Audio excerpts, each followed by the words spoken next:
Hi, I am Linda Doyle, and in presenting why an HR specialist is required by Excel IT. Excel IT is a newcomer to the business arena. The company's ambition is to be an internationally recognised development company with its main focus being on game development. The company does not appear to have any clear business objectives, values, mission, culture or goals in place, and due to this there is a current disconnect between the business and its employees.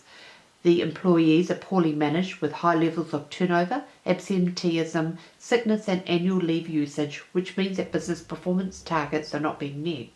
This is the direct result of inexperienced leadership, poor communication, no HR policies, no training or development. What is required is an HR specialist who can put in place strategies that tie the business to the people. We would start at the top and give the CEO the skills, training and development that he requires to be an effective leader and remove all HR functions from him. We would work on the business strategy and tie it to the HR strategy to ensure that all objectives and goals are being worked for business success. HR would be responsible for recruitment and selection, ensuring that all legal requirements are covered, including employment contracts and considering employment law. HR would also develop all training and development plans. Regular staff and management meetings would be put in place to ensure clear, open, concise and honest communication and develop brand awareness for prospective employees. Audits would need to be considered for this company. They would need to be a combination of strategic and functional. It appears that the business strategy is not connected to the HR strategy. The strategic audit would show where the weaknesses are around people management, particularly that of recruitment and the selection process. When not done well, creates employee dissatisfaction, disengagement, boredom, unhappiness and employee turnover. This means that business will perform poorly and not reach its business objectives and targets. The functional audit will look at the selection process and how this is done by looking at things like identifying what type of employee they are looking for. Where do we recruit staff? How is the selection process done? Have we identified what the job is? What are our competitors doing? What qualifications and experience are we looking for? And what is our training, development and promotion? The benefits of doing an audit would be to assess how well aligned the business and HR strategies are and to be able to identify the areas that need to be identified and modified to ensure efficiency in the business. Doing an audit would establish an early warning system and allow for the continuous improvements of existing business and HR strategies and also their processes, policies and systems. By identifying the weaknesses of the selection process, you can then measure the economic cost around absenteeism, employee turnover and annual leave usage. If no audit was to take place, then the following hazards and risks would evolve. Working long hours, emotional and physical burnout would result. Excessive stress, emotional harm due to systems and policies not being in place. Low employee motivations, employees will not want to come to work, they'll be disengaged. Poor or no communication, employees will have no direction from management and no clear instructions on what and how they should do things. Absenteeism and high employee turnovers, employees are not feeling valued and they feel they have nothing worthwhile to add to the company. Poor productivity, employees are not engaged, they are just doing their job. The area that I would do my audit on would be the selection process. The company has clearly shown that current employees are disengaged, reluctant to work and not buying into the business strategy. And this audit would measure how efficient and effective the process is. It would show how well the current processes are working and what improvements were necessary to ensure the right employee was recruited to achieve maximum efficiency in meeting the objectives of the company. The process ends at the date when someone from the pool of candidates fits the position that allows the business to meet its business objectives and goals. The target audience would include the hiring manager, external recruitment agency, existing employees and external candidates. The audit would be achieved through a mixture of methods. Internally, by an employee satisfaction survey, which asks for employees' experiences and observations during their own selection process, which would help identify where the gaps are and what improvements they would suggest to make the experience more rewarding.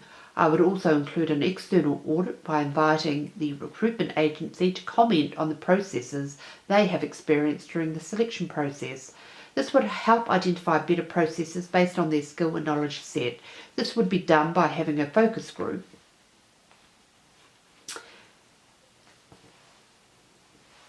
The time frame for this audit would be between 3 and 6 months in length.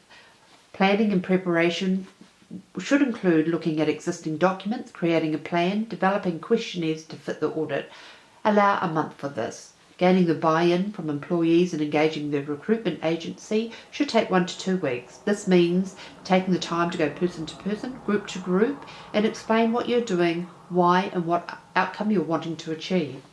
Conducting the audit should be 1 to 2 weeks. This means making appointments with those you're wanting to engage in the audit, sitting and doing the interviews, overseeing the survey, or running the focus group.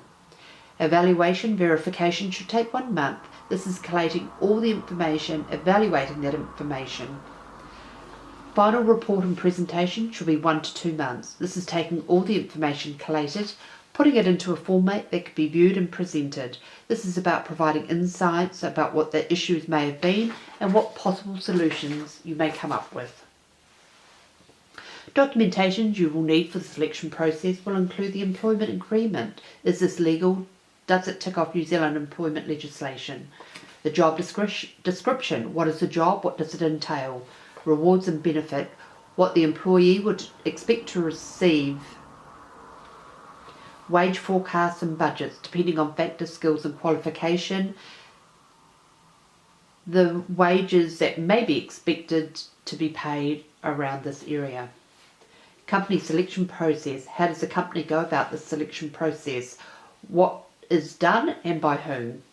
Interview questions. These should be clearly defined so they allow for the identification of the right employee.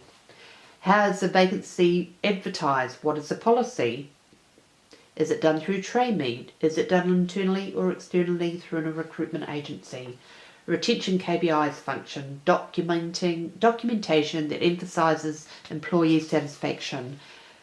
This is around looking at things like absenteeism, annual leave taken, staff exit, which shows a percentage value, which demonstrates what may be happening within the company. Having an audit internally and externally that looks at the selection process means that the HR can engage employees that meet the criteria set down by the company. The candidate will clearly understand the strategies of the business and what their role is within the company. This will mean that they will be engaged, have buy-in, will become effective and efficient in delivering the goals and visions of the company. Questions that the HR team need to consider during the selection process is, what should the interview process include? Should the interview be conducted face-to-face, by Skype, web interviews, by way of a panel?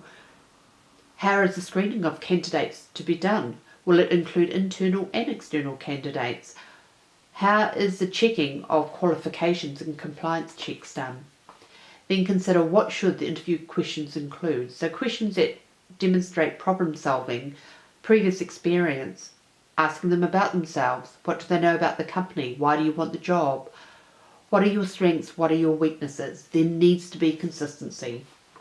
Then who should do the interview and selection process? You need to decide, is this done by the HR division of your company? Is it done by the recruitment agency? Or is this a mixture of all?